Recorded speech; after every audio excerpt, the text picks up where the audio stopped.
Odisha driver महासंघ Talcher driver महासंघ पक्षर September 1 तारिख रूपे एक विशाल समावेश ड्राइवर दिवस रूपे पालन करागला। उक्त समारोहर कार्यक्रम में सहयोग करथिले संघर सभापति नरेश नायक, उपसभापति सुशांत साहू, आडमिन कर्पूर पट्टनायक एवं जगन्नाथ पट्टनायक। यासह तालचेर ब्लॉक 21 पंचायत 3 पंचायत प्रमुख है गोबरा, पद्मावतीपुर, गुरजांगुली से सहयोग करथिले। रोड रे जाउथिबा ट्रक ड्राइवर मानकु गोलाप और चॉकलेट मिठा उपहार दे सचेतनता वार्ता देथिले। तालचेरु दिनेश कुमार सामल का रिपोर्ट, न्यूज एसएन ओडिया।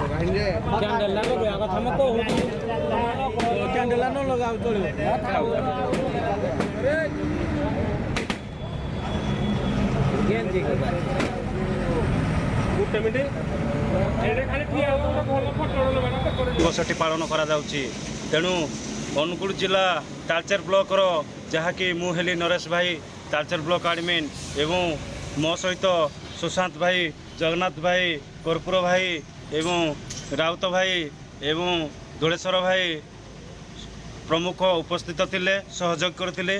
ता सहित गुरुजांगुली पंचायतर आमर पंचु पांडव भाई सहित समस्त सदस्य भाई नेतृत्व में आज ओडिशा ड्राइवर महासंघर जो ड्राइवर दिवसटी पालन करा जायछि तालचेर ब्लॉक गुरुजांगुली पंचायत छकटारे एनएच पाखे आम आज ड्राइवर दिवस पालन करुचु। ड्राइवर पालन करने मतलब जहाँकि आमर ड्राइवर भाई माने मद्यपानी करी गाड़ी चलाइबे नहीं, दुर्घटनाग्रस्त करेंगे नहीं, अन्य मनुष्क ही गाड़ी चलाइबे नहीं एवं सचेतनशील दे आम आज ओडिशा ड्राइवर महासंघ विषय समस्त को आलोचना सचेतना करेलु एवं ओडिशा ड्राइवर महासंघ केमिति आगे चलो सारा ओडिशा रे इतिहास ना रखिबो ड्राइवर दिवस। तेणुक सेप्टेम्बर 1 तारिख